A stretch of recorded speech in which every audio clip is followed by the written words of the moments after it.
karibu. Karibu. Papa. Narinzi kutaza.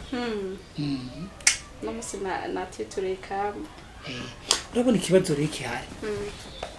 Kubera iki mwiga ku munsi wa sefarandi. She, ubivuga ngo urabeze. Ha. Gera batugire n'inziko no musi bataze na interrogation ko abana benshi bari basivye. Byakwiye.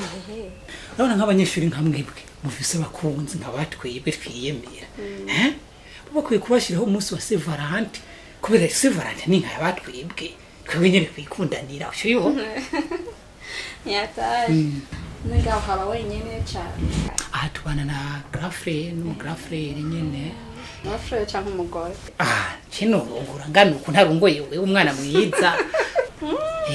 Twobana nawe muri notes. Umviriza rero. Uraduwe kuri umunyeshuri. Kandi urazi ko dukundanye. Urabona rero kuri no munsi wa Sevalent na gutegura impano. Kandi urazi ko cye takintu na kimwe ndakwima. Kuri no munsi rero nakubye kuryohereza umunsi. Ashiyo mana sije nabibona. Yase nasize kurera ingahe nyari. Ariko nibaza nta telefone irimo. Uriraga. Singa. No, ne wibaza ngo nari nasize kure sinarinzi kuza. Iya mbere ni Eka numene. Hey. Ni wanje cha. Hey. Telefone. Urabona rero nahora nca ku telefone. Nahora nca ku telefone ya Marlene. Aje mbwira ngo siho ndi ngo fane ni turi kumwe. No musi Marlene araza kunkoma.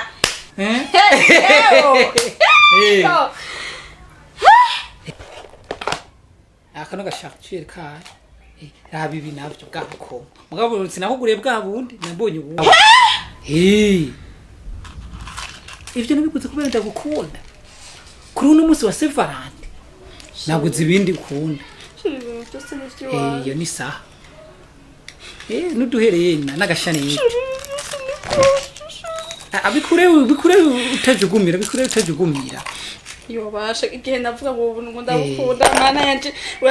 Hana asheko. Ibi byose ni gwanje. Ibi byose ni gwawe. No kubikura y'ujukumira. Kubikura y'ujukumira.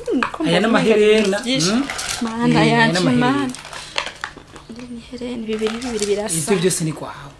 Ibyo bikoze kubera ndagukunda. Urabona kuri umunsi wa Sevalent, urabona ku munsi wa tariki 14 z'ukwa kabiri. Ukeneye kunezereza umukunzi wawe, ukamuha impano, ukamuha urukundo nyene kumukunda. Titayeho ngo wiki ni iki, ibyo akunda ukabimuha. Ni gwawe.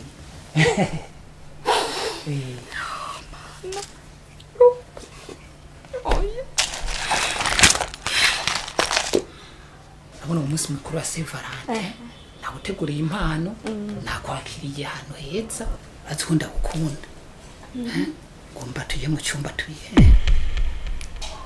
nagomba umwake nawe kunkunda unyere ku rukundo tuje mu cyumba kubera umunsi wa Sevalent nyene no kwiryohera cyo byumva none tuje mu cyumba gukora icyo twakora mu cyumba ngaha anye nitwoge twogani mu cyumba ni sawa kubera abantu harige bashobora no kutwinjirirako wampaye byose kugira umbwire tujye mu cyumba gukora sinaguheza impano zose ngo kubibera menga ngo turaguze ntituzuba tuguze n'ukundo naguheza impano muga nanje ndagushaka mu cyumba gukora ikibazo ndakwereka ikiri hari yindi impano nakuteguriye nshaka kuvuje womera mu cyumba no ushaka kubimpera ngacho ngo tubivugane ndagushaka no ndagukunda none ndakurya n'umushiri we wanje ngono nuwo ushaka ikibazo uhimbwe tugende mu cyumba urakibona hari ikindi kintu arakantu naguteguriye murashaka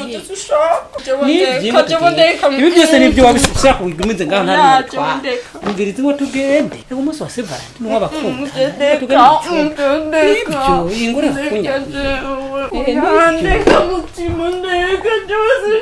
none ukwiye mbere tuvuye byose cyukuye dukundanye ariko gushira mu ngufu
ingo tubiyagiriye ikibazo none bufise ni nyabaki ikibazo ntacuze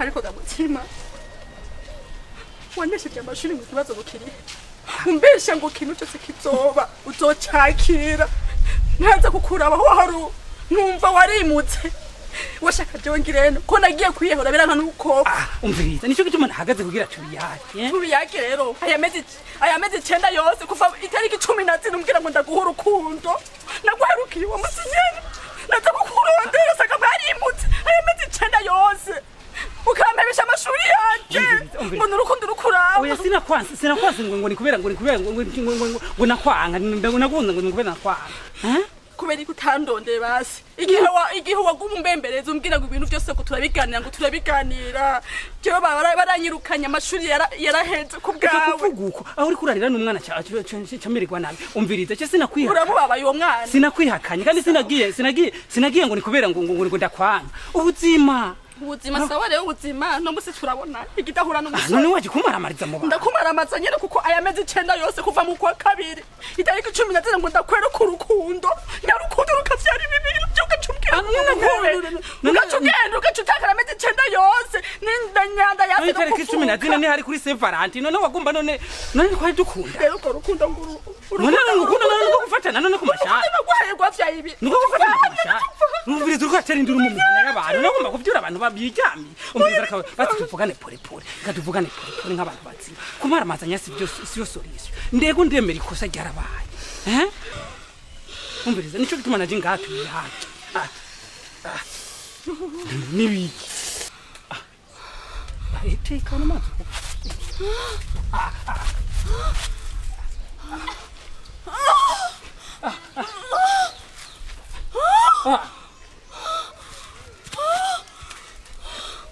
ibiki none abantu nibaza bakanya ba none abantu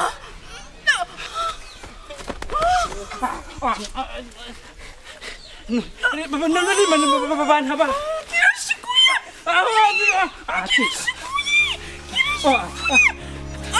none